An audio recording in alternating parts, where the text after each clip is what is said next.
ABC Podcast, Materia Oscura, José Manuel Nieves.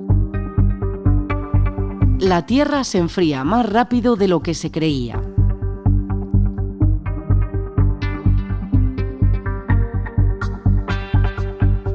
Desde el mismo momento en que se formó, hace unos 4.500 millones de años, la Tierra no ha dejado de enfriarse poco a poco. De hecho, la historia de nuestro planeta podría contarse perfectamente como la de su enfriamiento progresivo. A lo largo de muchos millones de años, la superficie terrestre, la superficie de la Tierra joven, que al principio, os recuerdo, estaba cubierta por un océano de magma, pues fue perdiendo calor, volviéndose sólida, hasta formar la corteza quebradiza que hoy tenemos justo debajo de nuestros pies. Después, la gigantesca energía térmica que todavía quedaba en el interior y que emanaba hacia arriba, puso en marcha procesos como la convección del manto, la tectónica de placas, el vulcanismo. Sin esas cosas, la vida no habría sido posible en el planeta, por lo menos no la vida tal y como la conocemos. En la actualidad, las temperaturas de la superficie terrestre fluctúan, varían al ritmo de esos procesos geológicos que os acabo de decir. Pero ¿qué pasa en el interior? En lo más profundo, también el manto y el núcleo, que siguen estando muy calientes, se han ido volviendo cada vez más fríos, han ido perdiendo calor. Y ese enfriamiento interno continúa hoy en la actualidad, lo cual significa que en algún momento del futuro también se volverán sólidos, convirtiendo probablemente la Tierra en un mundo estéril, parecido a lo que son hoy Marte o Mercurio, ¿no? Ahora, un nuevo estudio dirigido por un científico planetario que se llama Motohiko Murakami, del ETH de Zúrich, en Suiza, acaba de revelar que ese proceso de enfriamiento al que me he referido, pues podría estar pasando mucho más deprisa de lo que se creía.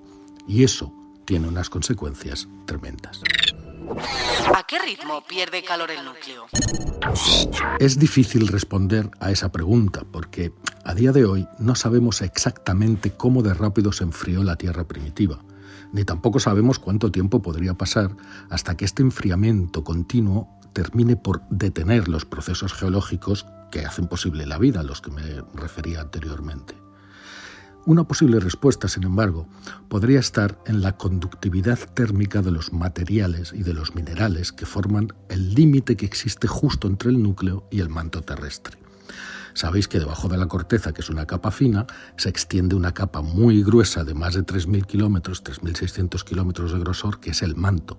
Y después, ahí donde termina el manto terrestre, que es como viscoso, como es lava, después, más abajo todavía, hay otra capa que es el núcleo, que es el centro del planeta, que se divide en núcleo externo y núcleo interno. Eso está absolutamente al rojo vivo. Bueno, pues esta capa fronteriza entre el núcleo y el manto resulta importante, muy importante, porque es ahí precisamente donde la roca viscosa del manto entra en contacto directo con el hierro y el níquel fundidos que hay en el núcleo. Y ahí es, por lo tanto, donde se produce la transferencia de calor desde el núcleo hasta el manto, que lo rodea por todas partes. Los científicos saben que allí, en esa zona que os estoy contando, el gradiente de temperatura entre las dos capas es muy pronunciado, lo que significa que, con toda probabilidad, está fluyendo muchísimo calor entre ambos. Es decir, el núcleo está cediendo muchísimo calor al manto. Esa capa límite está formada, resulta, principalmente por un mineral que se llama brickmanita. Pero, ¿cómo ir a medir la conductividad de calor de la brickmanita a más de 3.000 kilómetros de profundidad? Eso es imposible.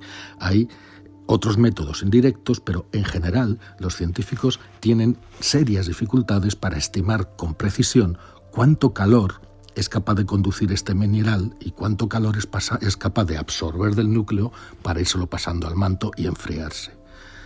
Bueno, esa verificación, como podéis entender, es absolutamente difícil. ¿Qué hicieron entonces los científicos para averiguarlo? Pues muy sencillo. Por esa razón, Murakami y sus colegas lo que hicieron fue desarrollar un sofisticado sistema de medición que les ha permitido medir la conductividad térmica de la brickmanita en su laboratorio. imitando las condiciones de presión y de temperatura que hay en las profundidades del planeta. En otras palabras, imitaron el centro de la Tierra en un laboratorio.